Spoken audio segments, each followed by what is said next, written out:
اونچی سی صلوات پڑھیں۔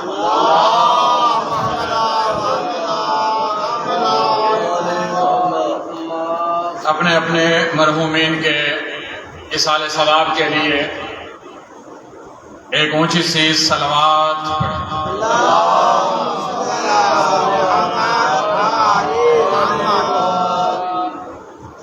خداوند متعال بانیان کا یہ اہتمام اپنے بارگاہ میں اپنے پاس شرف قبولیت عنایت فرمائے۔ دونوں جہان کی ملکہ، کونین کی ملکہ، عصمت الکبریٰ، مادر حسنین یہ پرسا میرے بھائیوں کا اپنی بارگاہ میں قبول و مقبول فرمائے، اور قیامت والے دن کہ جس دن ہر کوئی پکار کے کہہ رہا ہوگا میرا اللہ تیری رحمت بے مثل و مثال ہے، لیکن ہمیں کوئی اپنی رحمت دکھا، تو اس وقت ہر بندہ یہی کہے گا انا فاطمی، اور میں فاطمہ کا ماننے والا ہوں۔ اللہ تعالی ہمیں فاطمیوں میں سے قرار دے۔ اللہ تعالی ہمارا اس مقام پہ چل کے آنا بطور عبادت اپنی بارگاہ میں شرف قبولیت عطا فرمائے۔ ان تمام دعاؤں کی قبولیت کے لیے اونچی سی صلوات۔ سادات مومنین اجازت دیں تو میں اپنی نوکری شروع کروں۔ بسم اللہ۔ ماشاءاللہ لا حول ولا قوة الا باللہ العلی العظیم۔ اعوذ باللہ السمیع العلیم من الشیطان اللعین الرجیم۔ بسم اللہ الرحمن الرحیم۔ الحمد للہ رب العالمین والحمد للہ الذی جعلنا من المتمسکین بولایت امیر المؤمنین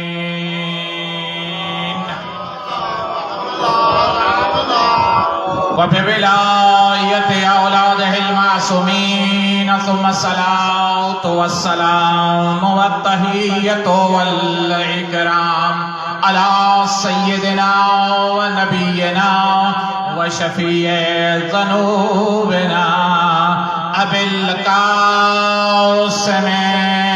محمد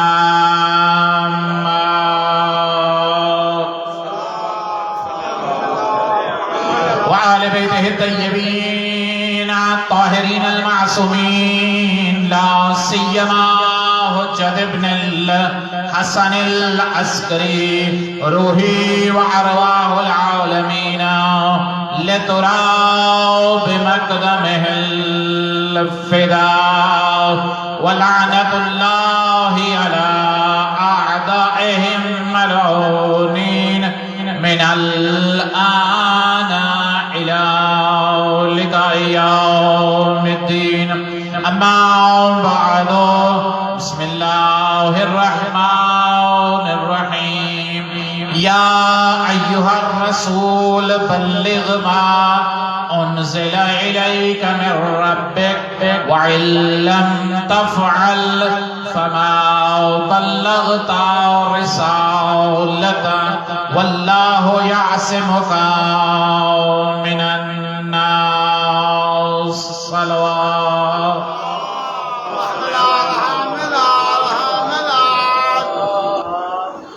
ماہ ذی الحجہ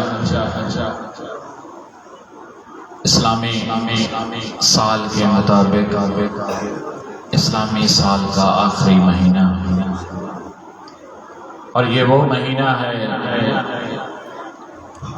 کہ جس میں اللہ تعالی نے اپنی نعمتوں کو تمام کیا ہے۔ تھوڑا تھوڑا میرے ساتھ مل کے چلیں گے، تھوڑا تھوڑا بولتے آئیں گے تاکہ مجھے معلوم ہو ظفر صاحب، فیاض صاحب کہ جو پہنچا رہا ہوں، نسیم کاظمی صاحب جو پہنچا رہا ہوں وہ آپ تک پہنچ رہا ہے۔ یہ مجالس میں بولنے کی عادت ڈالیں، کیونکہ اگر میں حدیث پوری پڑھ دوں تو شاید میں اپنے مقصد سے ہٹ جاؤں۔ ایک جملہ کہہ دیتا ہوں۔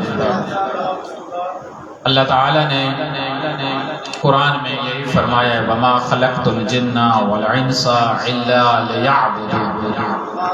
ہم نے جن و انس کو خلق نہیں کیا مگر اپنی عبادت کے لیے، اور یہ جن و انس کو خلق کیا اور یہ عبادت کے علاوہ بھی کچھ کام انجام دیتے ہیں، لیکن جن کو خالص اللہ نے اپنی عبادت کے لیے خلق کیا ہے اسے فرشتہ کہتے ہیں۔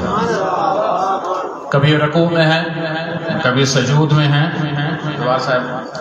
کبھی رکوع میں ہیں، کبھی سجدے میں ہیں، کبھی تسبیح میں ہیں، کبھی حمد میں ہیں، کبھی تکبیر میں ہیں، تسبیح کر رہے ہیں، اللہ کی عبادت کر رہے ہیں۔ لیکن یہ پہلا آسمان، پھر دوسرا آسمان، پھر تیسرا، چوتھے آسمان پہ جبرائیل یہ کہہ رہے ہیں ہم کبھی کبھی اللہ کی عبادت کسی اور طریقے سے کرتے ہیں۔ وہ انداز یہ ہوتا ہے ہم فرشتے اکٹھے ہوتے ہیں، چوتھے آسمان والے تمام فرشتے اپنی تسبیح، اپنا سجدہ، اپنا رکوع چھوڑ کر اکٹھے ہوتے ہیں۔ کرتے کیا ہیں بتائیں تو صحیح؟ جب اکٹھے ہوتے ہیں ہم میں سے ایک اٹھتا ہے، ایک علی کی فضیلت پڑھتا ہے،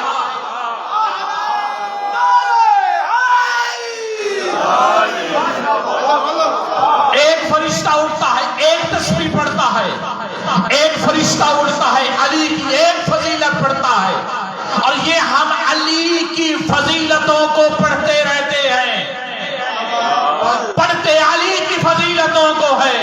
اللہ اپنے نام اعمال کے دفتر میں اپنی عبادت لکھتا رہتا ہے۔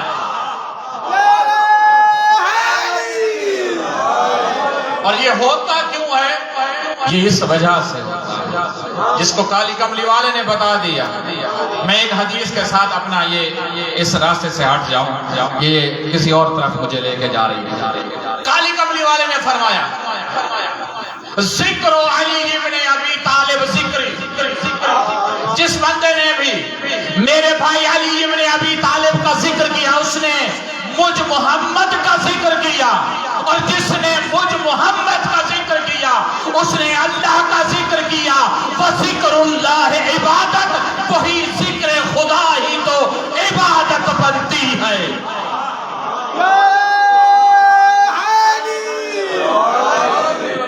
یہ مجالس میں بولنے کا یہ انداز یہاں سے سیکھیں، فرشتوں سے سیکھیں۔ وہ جبرائیل کہ جو اپنے آپ کو فخر سے کے ساتھ کہتا ہے کہ میں شاگرد ہوں علی ابن ابی طالب کا، وہی یہی کہتا ہے کہ الحمدللہ الذی جعلنا من خدام آل محمد، حمد ہے اس پروردگار کی جس نے ہمیں آل محمد کا نوکر بنا کر خلق کیا ہوا۔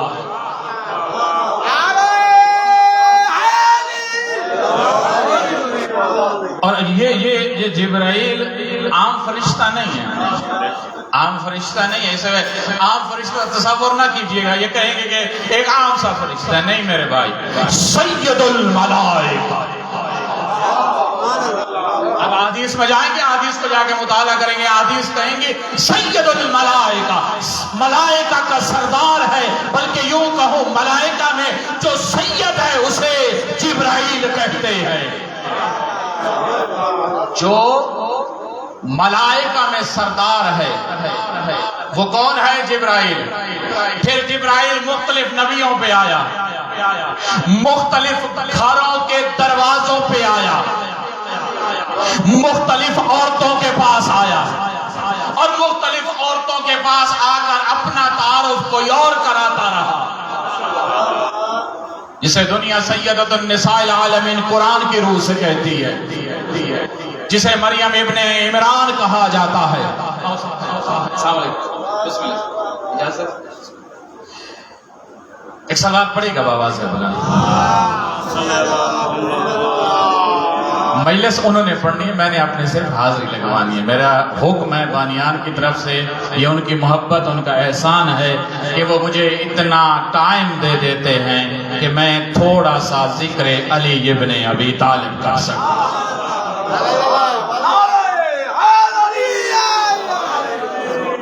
اور یہی جبرائیل، میں تعارف کرا رہا ہوں جبرائیل کا. جبرائیل کا تعارف سنیے گا. جبرائیل کا تعارف جس وقت مریم پہ نازل ہوا، وہاں پہ کیا کہا؟ انا رسول رب کے، میں تیرے پروردگار کی طرف سے بھیجا ہوا خصوصی نمائندہ بن کے آیا. اور جب یہی جبرائیل حضرت کے پاس آتے ہیں تو وہاں پہ امین وحی بن کے نازل ہوتے ہیں. بن کے نازل ہوتے ہیں یا نہیں ہوتے؟ امین وحی یعنی جو اللہ وحی دے رہا ہے یہ اس کو سنبھال کر کالی کملی والے کے قدموں پہ آ کے ہاتھ رکھ کر اور قدموں کا بوسہ دے کر کالی کملی والے کے حوالے وہ وحی کر دیتے ہیں. لیکن یہی جبرائیل جب کبھی آیا رسول کے دروازے پہ نہیں، زہرا کے دروازے پہ آیا. آج اپنے تمام القابات کو تبدیل کر دیا. نہ تو کہا میں سید الملائکہ، نہیں کہا میں سید الملائکہ، نہیں کہا انا رسول رب کے، میں تیرے پروردگار کا بھیجا ہوا رسول، یہ بھی نہیں کہا. امین وحی بھی نہیں کہا. بس اتنا تعارف کرایا انا خیاط الحسنین، اور میں تو حسنین کا درجی ہوں.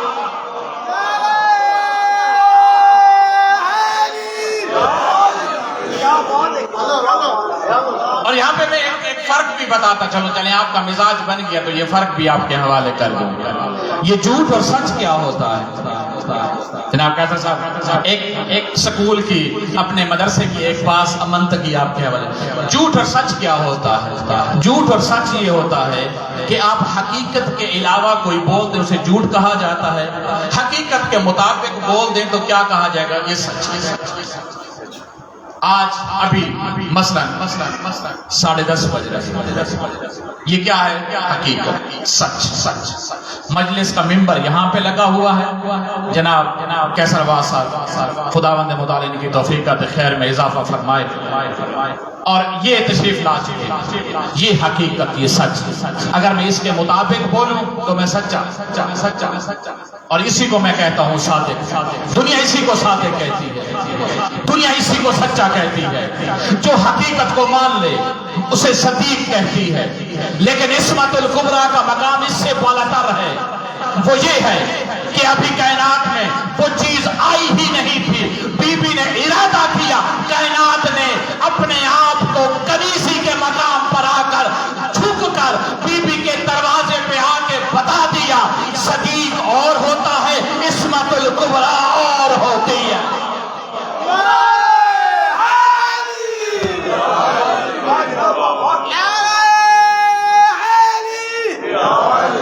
اگر بی بی نے ایک سوال پڑے گا اللہم صلی اللہ محمد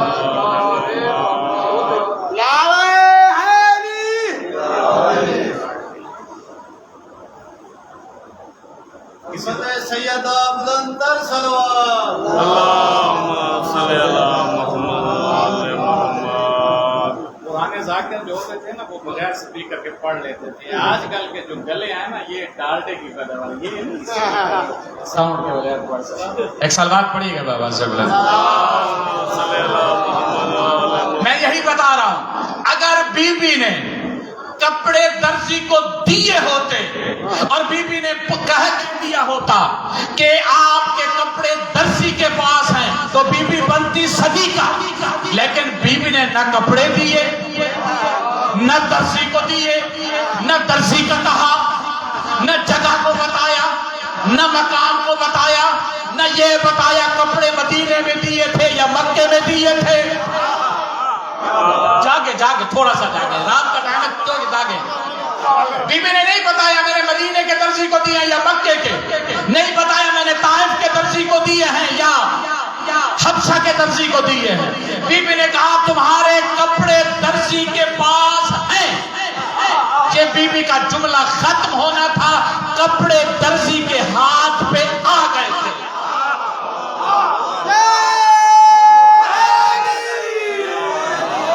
اور کپڑے بھی وہ کہ جو جنت کے لباس کے ساتھ سلے ہوئے تھے، حریر اور ابریشم سے سلا ہوا لباس آیا جبرائیل کے ہاتھوں پہ۔ جبرائیل نے پوچھا میرا اللہ یہ کپڑوں کو کیا کرنا ہے؟ یہ تو 2 سوٹ ہیں، ان کو کیا کرنا ہے؟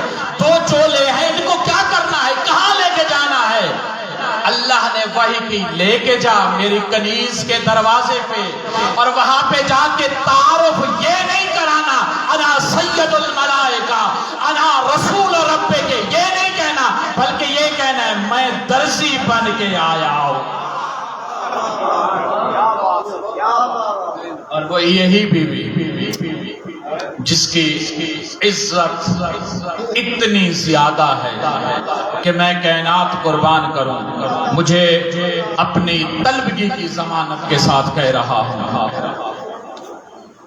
کہ یہ وہ واحد بیوی ہے آدم سے لے کر خاتم المرسلین تک، رسول کی واحد بیٹی ہے کہ جس کے زمین اور آسمان کے درمیان 13 مقام پر عقد پڑھا گیا ہے۔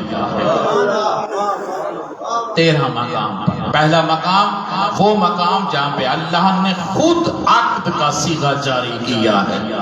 اس سے بڑی عظمت میں نہیں بیان کر سکتا، اس کو کھولوں گا کسی ٹائم، یہ ہوا کیا ایک سمجھ لیں۔ 13 مقام، اور پھر اسی بیوی کے حق مہر کو جو طے کیا گیا تھا وہ بھی سنو۔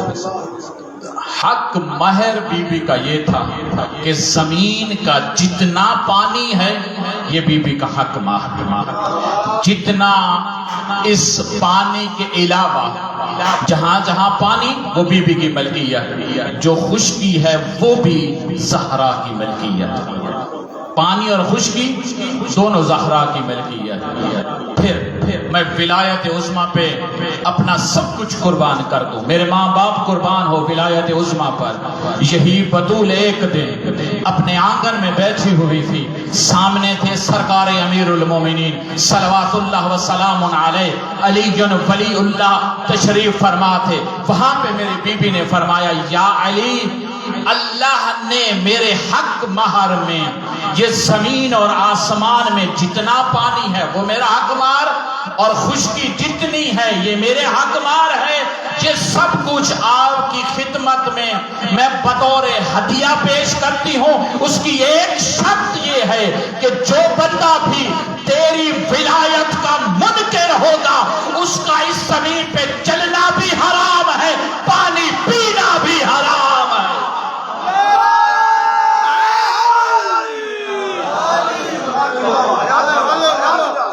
یہ اور یہ جو زمین پہ چلیں گے ولایت کے دشمن جو ہوں گے، جن کے دل میں بغض آل محمد ہوگا، ان کا زمین پہ چلنا بھی حرام ہے، پانی پینا بھی حرام ہے، کیونکہ یہ ملکیت ہے جناب زہرا سلام اللہ علیہ۔ میں نے پچھلی ایک مجلس میں ایک مقام پہ اسی جملے کو عرض کیا، آج دہرا دیتا ہوں۔ قیامت والے دن جب یہ جائیں گے اور یہ کہیں گے کہ ہم نے تو اتنے سجدے کی ہیں، تو پوچھا جائے گا وہ زمین کس کی ملکیت تھی؟ وہ کہیں گے زمین تو ہماری اپنی تھی۔ اللہ فرمائے گا نہیں، یہ زمین کی اصل مالک کا نام ہے میری کنیز عصمت الکبریٰ صدیقۃ الکبریٰ فاطمہ بنت رسول اللہ، میری اس کنیز کی مالکہ ہے۔ اس نے شرط رکھی تھی کہ جو بندہ بھی ولایت کا منکر ہوگا اس کا چلنا بھی حرام ہے، پانی پینا بھی حرام ہے۔ اب اگر کوئی اس زمین غصبی پہ سجدہ کرے گا وہ ایسے ہوگا کہ جیسے کسی اور کی زمین کو چھین لے پھر اس پہ سجدہ کرنا شروع کر دے۔ اس کو تو میں اس علاقے میں عام طور پر سمجھا سکتا ہوں نا، کوئی کسی کی دوسری کی زمین قبضے میں لے لے اور پھر اس پہ مسجد کو بنا دے تو کیا ہوگا؟ ثواب ملے گا؟ سجدہ کرے گا سجدے کا ثواب ملے گا، کیونکہ زمین دوسرے کی ہے، ملکیت دوسرے کی ہے۔ شرط بی بی نے یہی رکھی ہے کہ یہ ولایت کے ساتھ جو آئے گا وہ یہ زمین پہ چل بھی سکتا ہے، اس کا پانی بھی پی سکتا ہے۔ میں زیادہ دیر مزاحم نہ رہوں، اپنے مہمان بزرگوار ذاکر صاحب کو ٹائم دوں، بس 2 جملے مصائب کے اور آپ کی زحمت کو تمام۔ اور یہ یاد رکھنا، یہ ولایت پہ خرچ اتنا ہوا ہے کہ ہم پوری زندگی روتے رہیں، ہم اس کا قرض ادا نہیں کر سکتے۔ اب اگر کوئی پوچھے کیسے، یہ ولایت کی ہی جنگ تھی کہ جس نے زہرا کی پسلیوں کو توڑ دیا تھا، یہ وہی ولایت کی جنگ تھی جس نے زہرا کے چہرے اقدس پہ تماچوں کے نیلے داغ پڑا دیے تھے، یہ وہی ولایت تھی جس نے کربلا کی جنگ کو برپا کیا تھا، یہ وہی ولایت کی جنگ تھی جس نے زین العابدین کو 40 سال خون کے آنسو رلایا تھا۔ اور آج پردہ غیبت میں بیٹھا میرا مولا 1500 سال ہو گئے ہیں، خون کے آنسو رو رہا ہے، اور ذوالفقار کو ہاتھ میں رکھ کر کائنات کا نظام چلاتے ہوئے اذن خداوندی کے منتظر ہیں۔ میرا اللہ، اور میرے ظہور میں جلدی کر، اور میں جا کے انتقام لوں اپنی ماں کی ٹوٹی ہوئی پسلیوں کا۔ بہت دکھی مقام ہے، میں اس طرف نہ جاؤں کہ جس طرف میں چلا گیا۔ ولایت پہ خرچہ جو ہوا ہے، اس گھرانے کا ایک دوسرا زاویہ بھی دیکھ، بتا تو صحیح، زہرا کی بیٹیوں کو کب مسلمانوں نے عید کرنے دی؟ کون سی عید ایسی آئی کہ جس مسلمانوں نے عید کرنے دی؟ کوفہ میں تھے تو پردیسی بیٹی تھی کہ بابا کا جنازہ، اور آج میں کیا پڑھوں؟ ذاکر بھائی میرے بعد مخصوص برآمدگی کرائیں گے، میں 2 جملے جناب مسلم کے پڑھ دوں، میرے سے پہلے بھی قبلہ صاحب فرما رہے ہیں۔ دیکھیں تو صحیح، 9 ذی الحجہ کو ہر کوئی تیاری کر کے بیٹھا ہے کہ ہم نے عید الاضحیٰ بھی پڑھنی ہے، قربانی بھی کرنی ہے، لیکن اس گھرانے کی عید الاضحیٰ کی قربانی کا نام ہے مسلم بن عقیل، جسے امیر مسلم کہتے ہیں۔ اور میں کائنات قربان کروں، اجڑ گیا رقیہ کا خاندان، بچے کہاں رہے، شوہر کہاں رہا، سرتاج کہاں لوٹا۔ میں یہاں پہ ایک جملہ کہہ دوں، دل دکھے سادات مجھے معاف کیجئے گا۔ ایک مکان پہ جناب امام حسین بیٹھے تھے، محفل لگی ہوئی تھی، عباس بھی ساتھ تھے، اور عباس کے ساتھ ساتھ علی اکبر، قاسم اور محمد، پوری کربلا سجی ہوئی تھی۔ نہیں معلوم حسین کے سامنے والے خیمے سے پردہ اٹھا، ہوا کا جھونکا اندر آیا، امام حسین نے کھڑے ہو کے کہا علیک منی سلام۔ تڑپ گیا عباس۔ جناب عباس نے پوچھا مولا وجہ کیا تھی، کیوں کھڑے ہوئے، اور کس وجہ سے آپ نے سلام کا جواب؟ ہم میں سے تو کسی نے سلام نہیں کیا، مولا آپ نے سلام کا جواب دیا، یہ وجہ کیا تھی؟ اس وقت جناب امام حسین فرماتے ہیں عباس میرا مسلم شہید ہونے والا ہے۔ اس وقت جناب امام حسین کی بارگاہ میں جناب عباس نے قدموں پہ ہاتھ رکھ کے یہی کہا، اور تجھے ماں زہرا کا واسطہ، اور مجھے دکھا تو صحیح اور ہوا کیا ہے۔ اس وقت جناب امام حسین نے اپنی 2 انگلیوں کو کھولا، اور جب 2 انگلیاں کھلی اور عباس نے دیکھا اور ایک قیدی اور دارالامارہ کی چھت پہ جناب عباس تڑپ گئے، کہا مولا یہ تو کوئی قیدی ہے۔ میرے مولا نے فرمایا قیدی نہیں ہے، اور یہ تو مسلم ہے۔ اس وقت جناب عباس تڑپ گئے اور یہی کہا مولا مجھے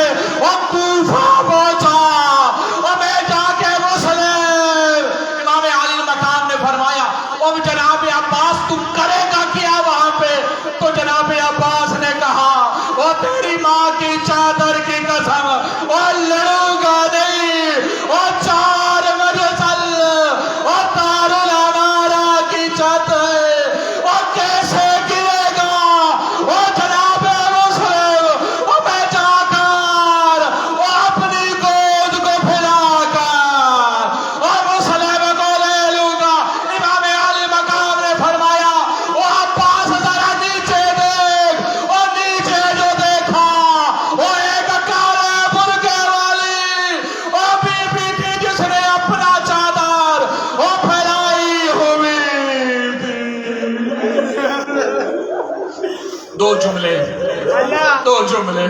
ایک جملہ مجھ سے سن لے، زندگی کا نہیں پتا کب مجھے موقع دوبارہ ملے، ایک جملہ سن لیں اور یہ شہید ہو کے نیچے آیا اور میں لعنت کروں اس بنی امیہ کے خاندان پر، انہوں نے کیا عید کا جو دن آنے والا تھا حکومت نے بچوں کے کھیلنے کا پروگرام بنایا، اور سادات مجھے معاف کرنا، اور بچوں سے کہا وہ جاؤ گھروں سے رسیاں لے کے آؤ۔ اب بچوں نے اسی لاش کی پاؤں کے ساتھ اور رسیوں کو باندھنا شروع کیا، اور کوفے کا بازار اور مسلم کی لاش، وَسَيَعْلَمُ الَّذِينَ ظَلَمُوا أَيَّ مُنْقَلَبٍ يَنْقَلِبُونَ، وآخر دعوانا أن الحمد